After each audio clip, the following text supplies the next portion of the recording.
Hello! Familiar bala kamo sa tinatawag na nito. Ginagawa itong basket upang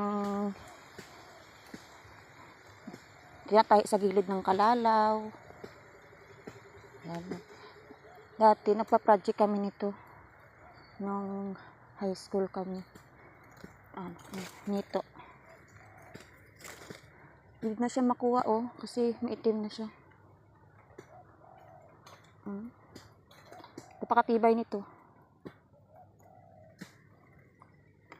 Marami yan dito. Makikita nyo. Isang puno pa lang to. Dami na.